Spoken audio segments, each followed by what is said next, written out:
for the Nevernight drinking game. Take a shot whenever you read a metaphor that makes no sense, a footnote, or the words, "Oh daughters," or "gentle friend." I can guarantee you'll be dead before you reach the end, or before you reach chapter 10. If you don't drink, instead of a shot, do a line of coke.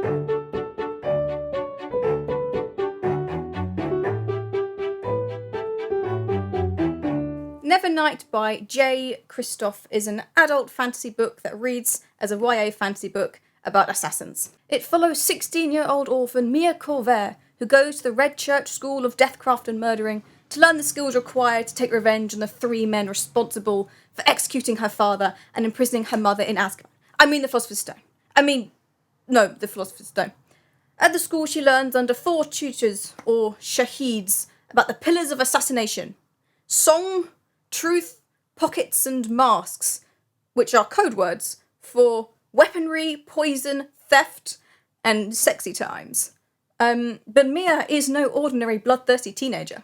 She has the power to manipulate the dark and is followed everywhere she goes by her strange companion, Mr. Kindly, a cat literally made out of shadows. When she gets to the school, she realises before she can set about exacting revenge, she has to graduate and become a fully fledged blade. There are some neat ideas. I liked the mythology with the sun god and his wife/enemy Nia, the mother of murder, or whatever her name is. It kind of reminded me of the mythology in Stephen D's The Moonsteel Crown, and also suffered the same problem in that there's not enough of it. The religious system was okay on the whole, perhaps a little heavy-handed with the Christian Catholic commentary, but hey, it's low-hanging fruit, so why not? I liked the idea of night only falling once every 3 years. I thought it was an interesting backdrop, and I enjoyed the tidbits about how the culture has adapted to work around that, with the most expensive rooms at inns being underground in the cellar, and fancy people having fancy curtains and blinds to keep the light out. I think more could have been done with it though, how do nocturnal animals work? What about animals that only hunt at dawn and dusk like cats? Because we know cats exist in this world. So it felt more like a fun background detail that fed into the mythology, but not the logistics, which is a shame because that's where a lot of the fun world-building details are born. But never mind. Mr. Kindly was the best part of this. So he's the cat made of shadows, as all cats are. And, he was a cat, so of course he was the best part of it. But he's also part of the magic system, in a way, at least with Mia's magical abilities.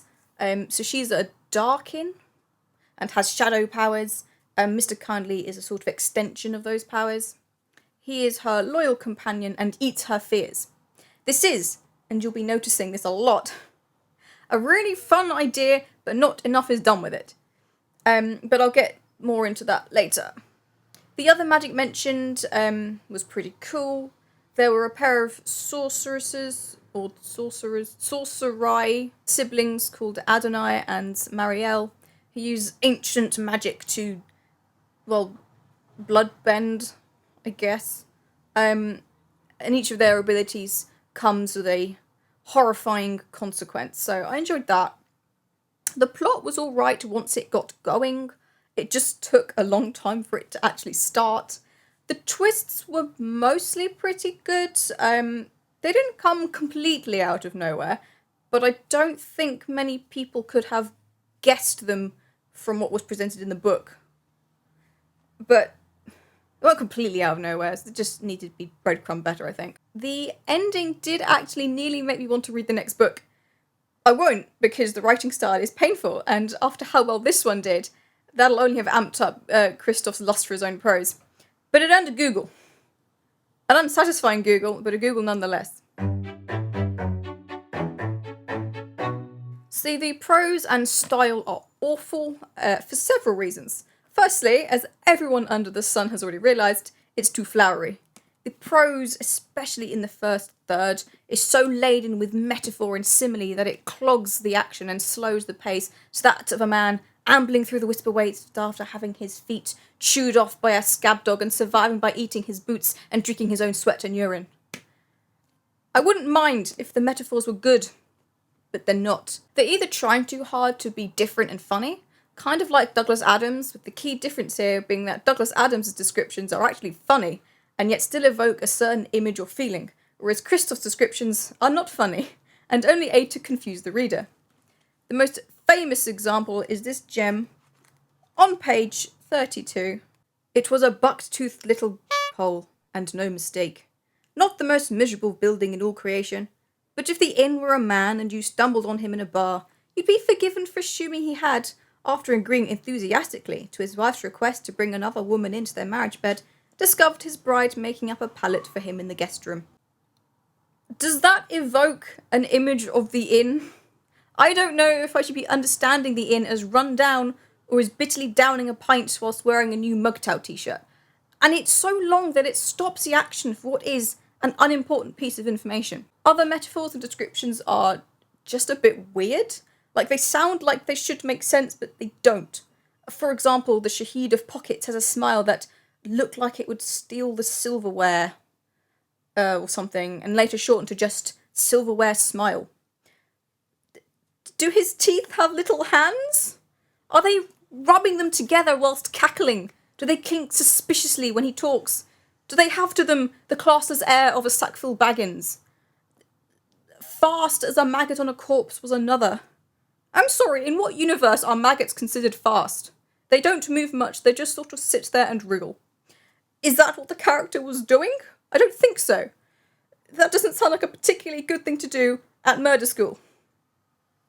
Then there were some just weak ones, quieter than a traitor's corpse or something, which, I mean, he's not wrong, but it's just not a strong simile. It's like saying as silent as a towel. Well, they're not loud, but they don't invoke silence. It's just a heavy-handed way of getting in some death imagery, which is pointless in a book already chocked full of death. Finally, I have to mention the infamous, he had the beauty of a fresh suicide. Dead bodies are not beautiful. They are horrifying. There's either blood or vomit or bits missing, and thanks to the lovely opening about bowel movements after death, I know for a fact there would be a whole load of poop. That is not beautiful. You can't be edgy with your I read about death in a gritty, realistic way, and then describe a fresh suicide as beautiful, you flipping idiot. Also, it's careless use of language. If someone has suicidal thoughts already, referring to suicide as beautiful is not going to help them on the road to recovery. When he's not using stupid metaphors, his more normal description is actually very uninspired and lazy. If I ever read the phrase creamy or milky skin again, I'm going to cry. I also laughed when the light filtering through the green accented poison room was described as ruddy emerald. So, brown. Secondly, the prose is too repetitive. A lot of words are repeated in short sections, which is just boring to read. Phrases are repeated a lot. A character smiles about 10 times a chapter, and only really to make their edgy dialogue seem even cooler, because they're smiling whilst telling someone to F off or something. When a character slits someone's throat, it's always ear to ear, which is... Is that how you slit a throat? It always looks like that in the movies. Descriptions of characters are repeated, almost word for word, fairly close together, as though Kristoff thinks of his readers as so stupid. We'll have forgotten what a character looks like 10 pages later. There is very heavy-handed repetition in the first chapter, when he simultaneously tells us about Mia losing her virginity, with dubious consent, and her killing a bloke. A lot of phrases are repeated in what I suppose was meant to be clever juxtaposition, but it was so obvious and clunky that it just made me cringe. I wrote something fairly similar when I was 15, and believe me, it sucked. And finally, there are whole sections that are repeated. At least 2. For some reason he pulls a, I guess you're wondering how I got into this situation, at around like chapter 6. So we have this scene opening where a new character appears as if they've always been there, and then we jump back to see how they got into that situation, and they literally repeat the scene word for word when they catch up again. And then there's a flashback that's interrupted, but when we resume it, we have to read an entire page that we'd already read. Why? Thirdly, when the flowery language calms down a bit halfway through, it exposes the fact that the writing underneath is actually pretty weak. There are typos, incorrect uses of punctuation, and heinous overuse of fragmented sentences. Now, fragmented sentences can be a useful technique, and there is certainly a place for bending and breaking rules in writing. But you need to have a point. He does not have a point. There is no reason for emphasis on these sections as it's used in every single paragraph. It doesn't help us understand Mia's thoughts or mental process most of the time. It doesn't add to the tension, emotion, or pacing. It's just pretentious and makes action very tedious and difficult to read. This doesn't help when used in conjunction with Kristoff's penchant for using about 5 different verbs when only one would suffice. Fourthly, there are a lot of ellipses, dots, which slow down the pacing and dialogue so much. I don't mean the ellipses that sandwiched most of Mr. Kindly's dialogue. That was obviously intentional and I guess it was fine. But out of every other instance, only one struck me as working, and even then wasn't necessary. Fifthly, the story was constantly interrupted by the narrator directly addressing the reader, often as gentle friend. Now, the narrator's voice doesn't match the flowery tone, so the style and voice of the book is very confused and constantly is at odds with itself. It's also irritating to constantly stop the action so the narrator can say something vaguely condescending in his grandiose and vain way. And this, gentle friend, does not stop at the main body of the text. No. Then there are the footnotes. So sixthly, footnotes are a pain. I don't usually mind footnotes. In fact, in Jonathan Strange and Mr. Norrell, I actually quite enjoyed them because they supported the narrative style of the book as a biography, so they helped immerse the reader in the world. They were mostly quite short, defining words that we may not understand or offering some interesting tidbit about the world. And they were well written, so even the longer ones were enjoyable to read. In this, they don't support the narrative style because the narrative style is confused. Whilst some are interesting, mostly the ones about the folklore and customs, a lot are either unfunny jokes or bits of history that are neither interesting nor necessary. They did give us some important parts of the world building. So important, I dare say, they ought to have been in the main body of the text. And they just weren't well written. I had to read most of them about 3 times to understand what they were telling me, and when I finally understood, I felt cheated because I'd been drawn out of the story for something pointless and boring. Seventhly, head hopping. We're mostly in Mia's head, but there are a few times we jump into other characters' heads, which doesn't make sense with the narrator, actually. I would have preferred that we didn't, because that only seemed to serve to make Mia look cooler or tell the reader something Mia would find out soon enough anyway. And not only that, it made the style even more inconsistent because it is mostly from Mia's point of view. These moments of other people's perspectives stand out as a bit odd. Next, the characters were mostly quite dull and cliched. Mia is generally unlikable. She's angry and shouts and swears and fights, and yeah, that's the extent of her character. But she was exhausting to read about. Also, because she just responded to everything with anger without much internal reflection, I really struggled to actually feel her anger or connect with her, apart from her sporadic moments of empathy, which became more consistent towards the end, but it did feel like 2 different characters. A few of the other characters I did like, aside from Mr. Kindly, who can do no wrong apart from all those times where he sucked. I mostly enjoyed Trick, Carlotta, Hush, and Ashlyn, who were the other assassins at the murder school. Trick she meets on her journey there, and they travel together. He was quite interesting, and obviously had a dark, mysterious past that was built up to for quite a while, and I enjoyed it well enough, until halfway through the book, when the author suddenly remembered that edgy is cool, and the only way to be edgy is to be angry and shouty and violent, so he quickly went downhill after that. Carlotta is an ex-slave who, again, hinted at having a mysterious past, but we don't find out much about her, so that sucked. Hush is either mute or chooses not to speak because he has had his teeth removed. Honestly, I might have only liked him because I pictured him as Jericho from Teen Titans. And Ashlyn is the only character who knows what a joke is. But then you had, like, Jessamine, the basic mean girl rival, and her lackey, Diamo. And the teachers were similarly too similar to characters we've seen before to really find them that interesting. And honestly, looking back on the characters I did like, I think it might more have been a case they were characters I didn't hate, which isn't great. Dialogue is... it's sort of inconsistent, with some of it coming across as very modern and other parts feeling very archaic. It kind of reminds me of the dialogue from The Wild Rose, which is not a good thing.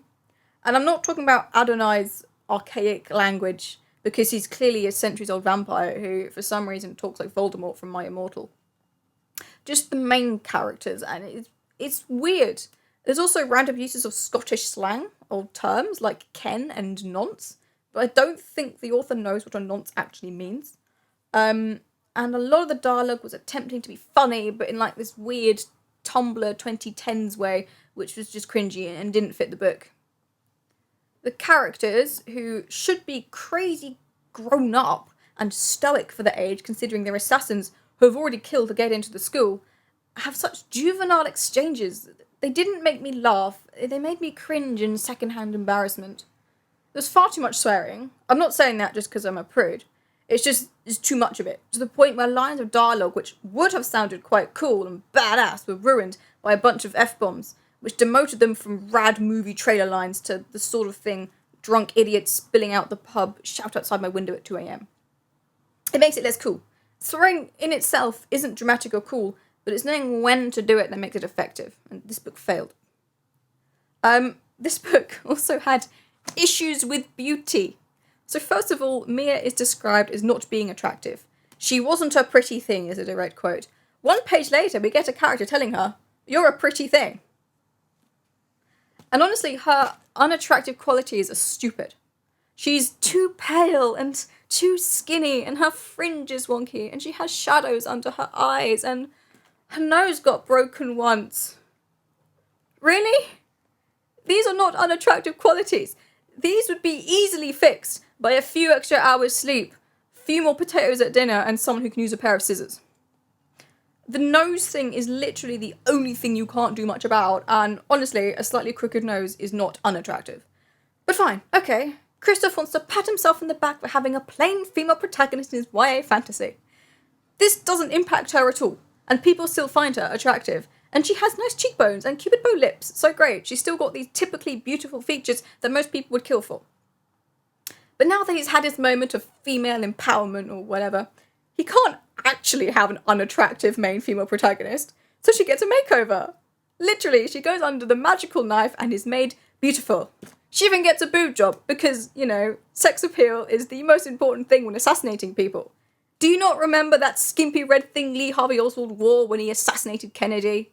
Brutus and his crew were done up for the Oscars red carpet when they stabbed Caesar. Maybe Stauffenberg would have succeeded in murking the Fuhrer if he'd only thought to get a pair of double D implants first.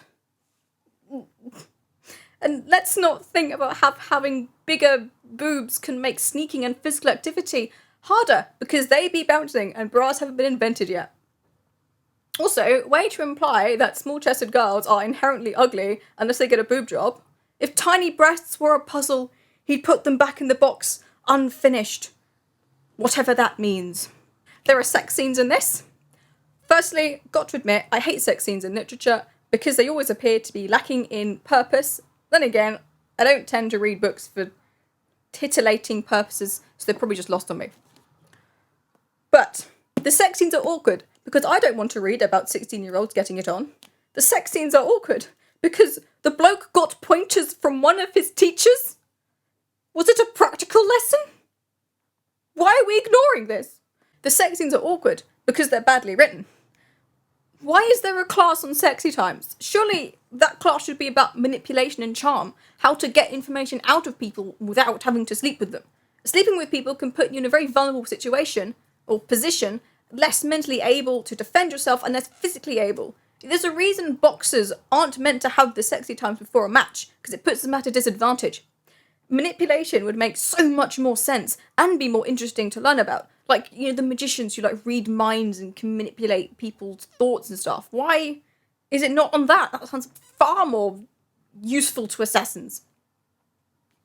It just comes across as this sort of thinly veiled excuse for Kristoff, a 40-year-old man, to write about a load of horny 16-year-olds having and talking about sex and having boob jobs without coming across as a perv. It didn't work. The magic is woefully unexplored, so while I like the magic that was presented, there should have been more of it. Mia could ace half her classes using magic, but she doesn't. She tries and fails to learn more about her magic out of books, which the author only remembers she loves when she's in the library, but never any other time, so I think she's a faker. But she doesn't actually, practice. There's no scenes of her exploring her magic. Mr. Kindly feasting on her fear, what a cool concept, isn't as explored as it should be. It's mentioned a few times as being like a crutch, but when he leaves her, she does feel fear in that moment, but then it's forgotten about, which is a shame because it would be really interesting concept to follow. Does true courage come from a lack of fear or fighting despite that fear? But instead we get, oh, Mr. Kindly left me and oh, my fears are flooding back. I'm still gonna jump that sand cracking like I'm jumping in a bouncy castle though, yeah. There are no stakes in this. Basically, any obstacle that Mia faces is either taken away by something or someone else, or she's able to overcome it with next to no effort. This depletes the tension and makes what should be an exciting book about murder school oddly flat and low risk. Like a character gets the arm hacked off and then it gets put back on the next page. Then there's also this little issue with how certain cultures are represented. Kristoff got a lot of backlash for his fictitious race, the Dwemer, which looked to have been inspired by the Maori people. Personally, I don't think they're portrayed in a bad light in this one book. But I don't know enough about the real Maori people, so I'm bowing out of that. However, it is a little bit suspect to have a character called Adonai, which literally a Jewish name for God. So important, it isn't allowed to be used for as a name. You cannot name your child Adonai. And he's the vampire dude that uses the blood magic. So the character with a Jewish word for a name uses blood magic and is hated by the obvious Christian coded church. The Jewish people have had to put up with centuries of abuse because of false claims of blood libel. They do not need to put up with it in this as well. I'm not saying that it was done on purpose, though it's a bit weird this is the only character with a Jewish-based name, with his sister's name looking more French, but it definitely wasn't a good idea. So that's what I'm saying. This book, well, initially I was going to give it 2 stars, but I might have to deplete that to 1.5 stars because it causes me so much rage. I only really afforded that extra 0.5 star because at least it wasn't as bad as The World Rose. There are some neat ideas which weren't left completely unexplored, and it does seem that the mythology will be more than just a backdrop in the rest of the series, but honestly, the writing is just painful, the characters are boring and cliched, the way sex and beauty was explored is concerning, and the amount of times this 40-year-old male author feels the need to talk about Mia's breasts is very creepy. But at least there were some good twists, eventually, and yet a lot of people love this book. They think it's divine, they think the writing is beautiful, and the footnotes the height of wit. I say they are objectively wrong. But each to our own, I suppose. And that's it. That's what I have to say. Wait, the camera shake again. Oops. So long. Ciao, gentle friends. Ciao.